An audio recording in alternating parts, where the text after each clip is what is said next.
How's it, guys? Welcome to Knock Off Rugby. Just thought I'd do a quick video about the results on the weekend. You can look forward to some more videos this week. I'm going to do one about the British and Irish Lions squad that's been named for Tuesday. And then, obviously, the squad that is announced for the weekend for the second test. I'm also going to do a discussion with a couple of guests. Around the landscape of World Rugby today and what's going on in the championship teams, especially because that's the tournament coming up. And we're going to discuss a bit of the under-20 championship as well. For now, though, let's look at the weekend results. We'll start off with New Zealand, France. Now, New Zealand made a lot of changes.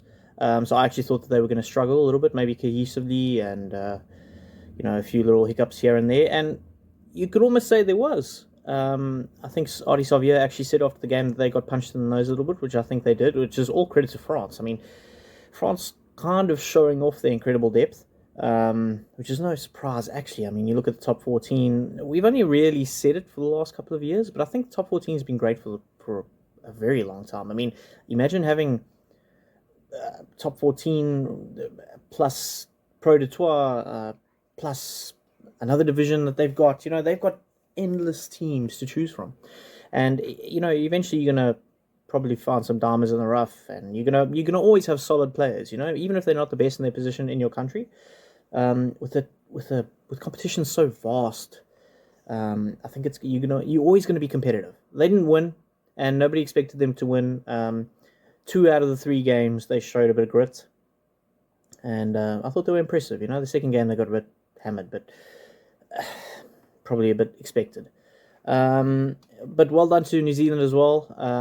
To me, New Zealand's always going to be strong. I know some people say they scratched past France, but I think everybody sort of had a bit of a rusty start, especially in the south. I know the northern teams have had the Six Nations, although a couple of months ago already, but they've been together a little bit throughout the year. So, I expected them to always have a little bit of the edge. Obviously, home advantage is to the southern teams, so I suppose it balances out quite a bit. But yeah, I think most of the southern teams had a bit of a hiccup start to the season, but I think in the championship it's going to pick up a little bit. So yeah, well done to the All Blacks. I do think they're going to be strong for the rest of the year. I think they're going to be strong right up to the World Cup. I definitely think they're going to be a favourite. Most people, especially at the last World Cup, wrote them off and they made it to the final. I think Razor is.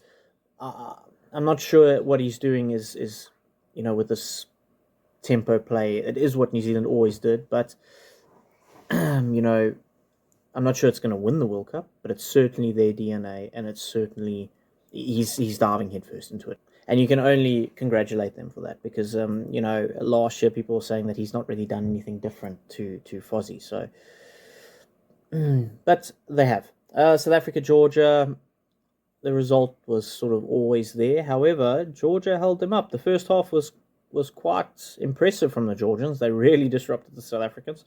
South Africans had a couple of debutants that really needed to put their stamp on the game, and I thought some of them did. I thought the front row was good enough. There is a gap to quality in terms of our first choice and this choice, but I thought they were good enough. I thought there is futures there. Van der Merwe I thought was pretty good. Bowen was pretty good. The scrums went well. Maybe I actually did watch Rusty say, and I agree with him, maybe in open play there was a few little errors and a few little question marks, but they're all debutants, and that's always going to happen. So give them a couple of games, and I think they're going to be world class. So I was happy with that. Some of the older names stepped up. I thought Khaleesi had a reasonable game. I thought Sasha was a bit. But he's also, we forget that he's also relatively new to the international stage. The Stormers play a very different brand of rugby to the Springboks. And so, I still think he's going to be one of our greats. What I do hope is that there's not too much pressure on the kid, he's quite aware of what the public, especially the South African public, think of him. And, you can, and I applaud him for just diving into that and stepping into that I suppose that's all he can do, you know. But it must be tough for him. I mean, there's an expectation on him now to do wonderful things every game, you know. And I think perhaps maybe what he needs to just focus on is staying within structure and just, you know, I do think a couple of those first missed kicks maybe put him off slightly. I mean, you know, in your head when you're missing, I would assume when you're missing a kick and you 3 in a row, you've got to think to yourself, you got to start thinking to yourself, you know, there's 2 other fly halves that are on form that I need to now show up, you know. So perhaps that came into a little bit of his game. I know Rusty has said there's no number 1, 2s, and 3s and blah blah blah. It's just rotation. But I think there's clearly going to be a hierarchy when we play New Zealand. So I'm not sure I get that. But yeah, otherwise a decent result. You know, should we be happy? Yeah, I think so. In our discussion, I'll bring up some stats that I think will put a lot of people to ease. I know we didn't play great sides. Italy has certainly shown up in the last couple of years, but historically they're not really that great against us. We scored a lot of points and we held a lot of points out. So I think they could be happy. Excuse me. The English in the USA, you know, there's always only going to be one result. It's 40-5 to the English. Argentina beat Uruguay comprehensively, and I'm very glad about that because I think they needed a bit of a confidence boost before the championship starts. I mean, they got New Zealand first up.